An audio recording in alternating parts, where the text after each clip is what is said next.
endless. I don't ever want to leave. I'm in a tropic club.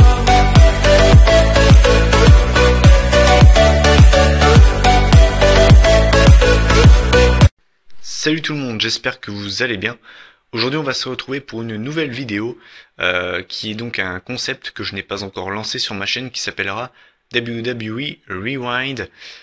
Avant d'en parler, je vais revenir sur une chose, donc je sais pas si vous vous souvenez, lors de ma dernière vidéo, donc vidéo résultat de Elimination Chamber 2015, je vous avais demandé si ça vous intéressait ou pas que je sorte une page Facebook consacrée à la chaîne.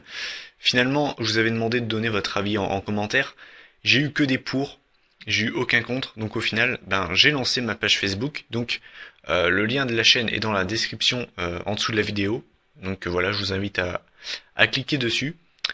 Et j'ai une autre question donc maintenant à vous poser. Donc c'est une question qu'on m'a demandé pas mal de fois et au final, je savais jamais si j'allais le faire ou pas. Donc pareil, je vous demande votre avis.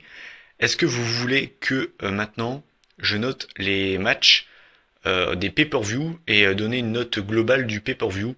Donc je vous invite à donner votre avis, tout simplement comme pour la page Facebook. Donnez votre avis. Est-ce que vous voulez maintenant que je donne une note aux matchs qu'on a dans les pay-per-view, donc que ce soit vidéo review ou vidéo résultat des prochains pay-per-view, par exemple Money in the Bank.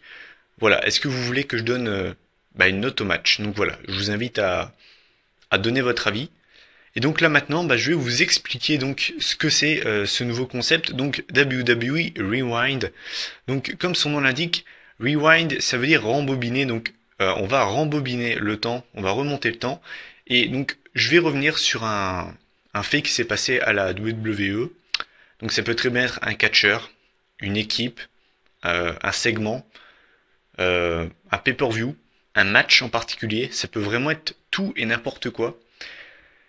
Et aujourd'hui, je vais revenir sur les Survivor Series 2014 pour commencer ce concept. Et donc, le but de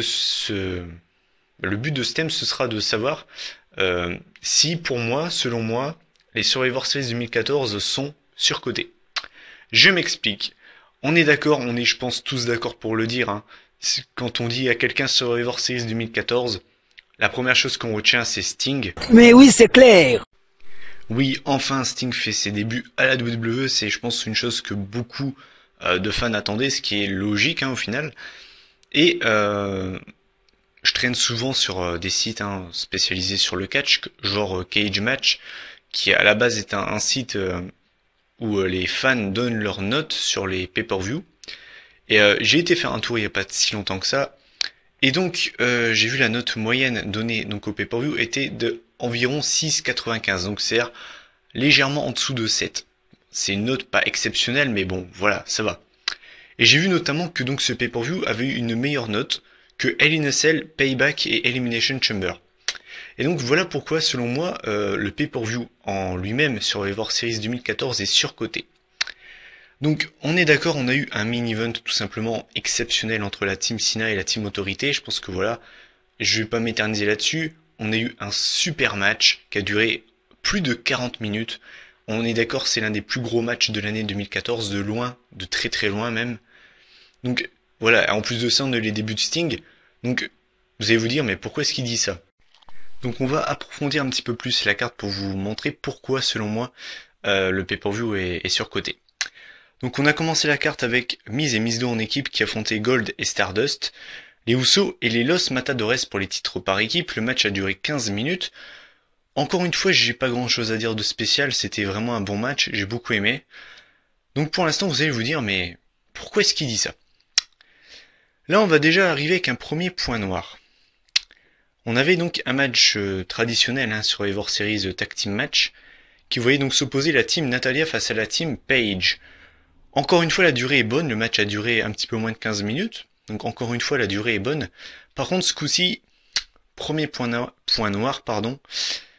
la qualité du match. Alors déjà, le match était relativement très moyen. Et en plus de ça, on a eu un match qui a été très très vite plié puisque la team Natalia a gagné en ayant gardé tous ses membres. Donc ça a duré certes 14 minutes, mais pour moi c'était un squash. Voilà. 5-0, enfin ouais, bref, voilà. Donc voilà, premier point noir. Ensuite, on va attaquer le deuxième point noir, hein. On continue toujours dans la carte. On avait Bray Wyatt contre Dean Ambrose, une affiche qui fait quand même rêver pas mal de fans. Le match a encore une fois duré quand même bien longtemps, il a duré 14 minutes, donc encore une fois la durée est bonne. Mais encore une fois, il y a un truc qui m'a gêné, c'est la fin du match. On a eu un très bon match, franchement le contenu était plutôt bon. Mais la fin vient tout gâcher. Donc remettez-vous bien dans le contexte. On a Bray Wyatt qui était un peu en difficulté, qui va chercher une chaise et qui propose à Dean Ambrose de le taper avec. Les trois quarts des catcheurs face ne l'auraient pas fait, sauf que Dean Ambrose est connu pour être instable. Donc bah forcément lui qu'est-ce qu'il fait? Bah il met un grand coup de chaise dans la tête de Bray Wyatt.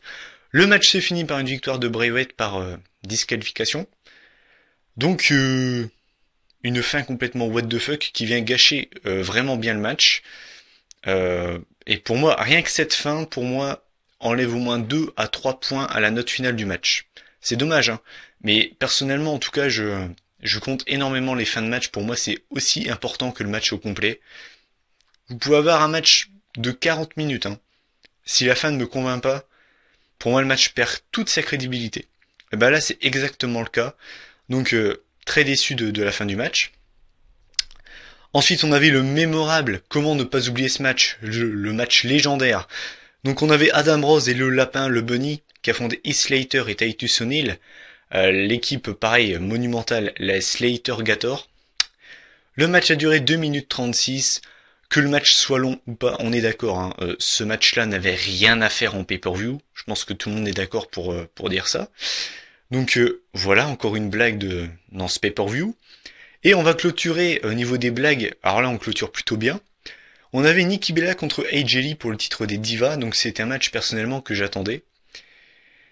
Et qui est d'ailleurs un match charnière, hein, dans la carrière de Nikki Bella, puisque bah, c'est le match où elle a gagné son deuxième titre Diva. D'ailleurs, elle est toujours championne. C'est bien dommage. Et le match a duré, donc, faut le rappeler, 34 petites secondes. Voilà. Donc au final, quand on regarde la carte de Survivor Series, pour moi c'est vraiment un show très moyen. On a vraiment deux très bons matchs avec l'opener et le main event. Mais pour moi tout le reste est très moyen. On a le tag team match des Divas qui est vraiment what the fuck, qui est un squash, hein, au final, avec un match, un contenu in-ring vraiment moyen. On a un Bray Wyatt Dean Ambrose avec une fin qui gâche tout le match. On a un tag team match avec deux équipes qui ne sont pas du tout crédibles et qui n'avaient rien à faire dans un pay-per-view. À la rigueur, vous mettez ça dans le pré-show, ça m'aurait pas choqué, mais vous mettez pas ça dans une carte d'un des pay-per-view les plus vieux de la WWE, quoi. Et enfin, le match Diva, ben, voilà, c'est une véritable blague. Donc au final, pour moi, est-ce que Survivor Series 2014 est surcoté? Bien sûr que oui. Ce pay-per-view revient souvent dans le top 3 des meilleurs pay-per-view de 2014, en tout cas. Moi qui traîne beaucoup sur le web, je l'ai vu souvent dans les top 3 des fans de catch. Pour moi, oui, ce pay-per-view est vraiment surcoté. Il est absolument pas pour moi dans les tops. Pour moi, ce pay-per-view est vraiment moyen, avec une low card, mid card qui est très moyenne. Pour moi, voilà, il y a franchement 6 matchs, que je me trompe pas. Oui, il y a 6 matchs. Pour moi, il y en a 2 de bons, et vraiment 4 qui sont très moyens, et même qui sont même juste ridicules. Pour moi, il y a 2 matchs ridicules. Donc pour moi, oui, ce pay-per-view était vraiment surcoté. Donc écoutez, moi je vous invite à donner en commentaire votre avis sur Survivor Series 2014, bien évidemment si vous l'avez vu. Voilà, dites-moi si selon vous, il est également surcoté pour vous. Est-ce que vous avez apprécié le show ou pas? Est-ce que pour vous c'est l'un des flops de l'année ou plutôt vers voilà un top ou un pay-per-view normal, voilà. Pour moi, je dirais que c'est plutôt un pay-per-view moyen, voilà. C'est vraiment un pay-per-view très moyen et c'est clairement pas dans mes tops, hein, je vous le dis sincèrement. Donc voilà, donc c'était ma première édition de WWE Rewind. Je vous invite également à donner votre avis sur le projet. Est-ce que ce style de vidéo vous plaît ou pas? Si ça vous plaît, bah tant mieux. Hein. Si ça vous plaît pas, bah dites-le moi.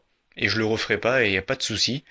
Et si ça vous a vraiment plu, bah n'hésitez pas à me donner en commentaire des idées pour des prochains sujets. Et puis, si vous voulez également faire une FAQ, n'hésitez pas à me poser des questions, ça fait longtemps que j'ai pas fait de FAQ. Donc voilà, si vous voulez faire une FAQ, n'hésitez pas, si vous voulez me proposer des sujets pour le prochain WWE Rewind, n'hésitez pas non plus. Moi je vous dis à la prochaine. La review sur le DVD de Edge devra arriver cette semaine. Je vous le promets, elle arrive cette semaine. Maximum, elle sera en ligne mercredi. Voilà. Je vous dis pas de date, mais maximum mercredi, elle sera en ligne. Moi je vous dis à la prochaine, portez-vous bien et salut.